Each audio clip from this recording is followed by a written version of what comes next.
All right, today we're jumping into a story from 16th century Ireland that honestly feels more like a modern thriller than a history lesson. It's a gripping account of a scholar caught up in this brutal clash of faith, politics, and a kind of justice that is just incredibly hard to wrap your head around. And really, it all comes down to this one completely shocking question. How on earth does a respected archbishop, a man of God, end up being tortured with a device called hot boots and then hanged, all without ever seeing the inside of a courtroom for a proper trial? Let's get into it. So, our story kicks off with a man on his way home. But this wasn't some happy reunion. No, this was a mission, and he was walking right into the eye of the storm. The man we're talking about is Dermot Hurley, and you need to know he wasn't some kind of political radical or a revolutionary, far from it. This was a scholar, born into a noble family, who'd built this brilliant academic career all over Europe. I mean, a doctor of both theology and canon law, a respected professor. And then, in 1581, the Pope makes him Archbishop of Cashel. A huge honor, right? Well, that appointment would end up being his death warrant. To get why, you have to picture the world he was stepping back into. Ireland at this time is just ripped apart by the Protestant Reformation, and it's under the thumb of Queen Elizabeth I, England.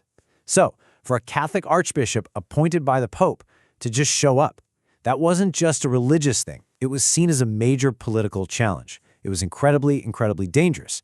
As one historian put it, he was basically a sheep walking willingly to the slaughter. Now, O'Hurley knew the risks. He was careful. He even sent his official documents on a different ship so he wouldn't be discovered. But it didn't matter. From the moment his feet touched Irish soil, the hunt was on. Okay, so let's follow his trail. He lands safely in 1583 and makes his way to an inn in Drogheda. And this is where his own intellect kind of betrays him. He gets into a religious debate, and his sharp, scholarly mind gets him noticed by the wrong guy, a man named Walter Ball, who immediately reports him. O'Hurley gets a warning and flees, finding refuge at Slane Castle. But even there, his own brilliance gives him away. At a dinner party, his learned conversation catches the ear of a top official, Justice Robert Dillon, and just like that, his cover was blown. You can see how the trap just snapped shut around him, step by step. First spotted by an informant, then identified by a high-ranking official, and the final betrayal came from his own host. The English authorities basically told the Baron of Slane, "Hand him over, or we will ruin you." And the Baron, terrified for his own family, did exactly that. He tracked O'Hurley down and handed him over. What's really telling, though, is his state of mind as he's being taken to Dublin as a prisoner. In a jail along the way, someone mentioned another bishop who had recently cracked under pressure and renounced his faith. O'Hurley didn't puff out his chest, he didn't boast. Instead he said this, "He who thinks he stands, let him take care lest he fall." He was just so aware of how fragile human courage can be, and he was praying it wouldn't happen to him. So now he's locked up in Dublin Castle, facing his interrogators. But the government immediately hits a wall, a huge legal wall. See, they had their man, but they quickly realized they didn't have a legal case that would actually hold up in their own courts. His life was in the hands of these two men, the Lord's justices. You had Adam Loftus, who was apparently more reasonable. He tried to get O'Hurley to just give up his faith and conform to the state religion. But then you had Sir Henry Wallop, a military man, described as bloodthirsty and fierce. Wallop supposedly had a personal grudge here, and he was absolutely determined to see O'Hurley executed no matter what.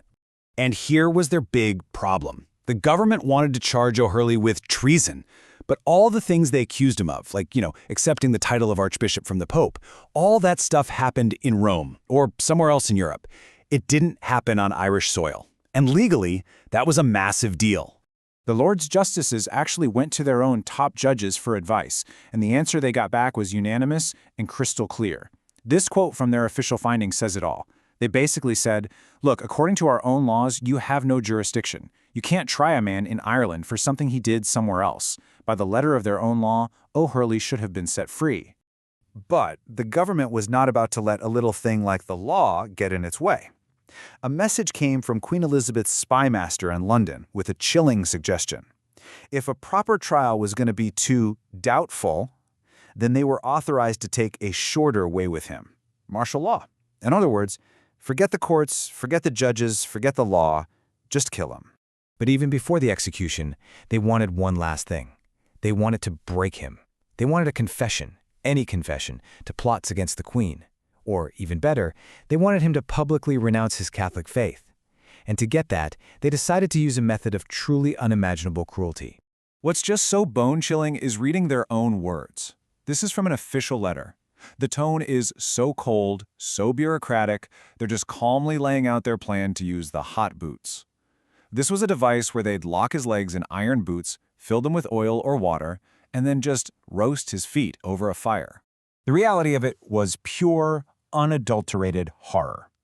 A witness from the time describes it in this graphic detail. The oil boiled, and his skin and flesh literally fell off his legs right down to the bone.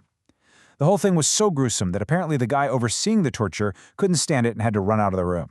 But through all of that agony, O'Hurley did not break. He didn't confess to any plots he wasn't part of. He absolutely did not renounce his faith. The only sounds he made, over and over again, were prayers. The torture was a failure.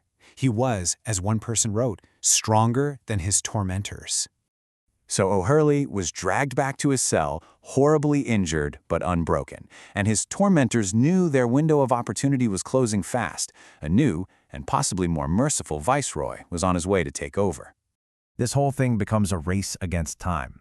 The new viceroy, Sir John Perrott, was due to take power that Sunday. Meanwhile, the very powerful Earl of Ormond was literally riding as fast as he could to Dublin to plead for O'Hurley's life. Sir Henry Wallop, fearing he'd be overruled, decided he had to act immediately. He ordered the execution for dawn on the Friday before, in a field right outside the city. And they added one final, barbaric touch. They didn't even give him the mercy of a quick death. He was hanged with a withy, a crude, rough rope made of woven twigs. It was designed to tighten slowly, making sure his death was as long and as painful as possible. After he died, his body was just dumped in a shallow grave right there at the execution site. But that's not quite the end of his story. A supporter named William Fitzsimon later came in the dead of night, dug up the body, and gave him a proper burial in the ruins of a nearby chapel. A final, small act of defiance. You know, Dermot O'Hurley's story is this chilling moment from a long time ago, but it leaves us with a question that just never gets old. The state had its own laws, its own judges, its own courts. But when that system gave them an answer they didn't like, they just tossed it aside for a shorter way. And it really makes you think, if the state can decide that its own laws are just an inconvenience, then who really is ever safe?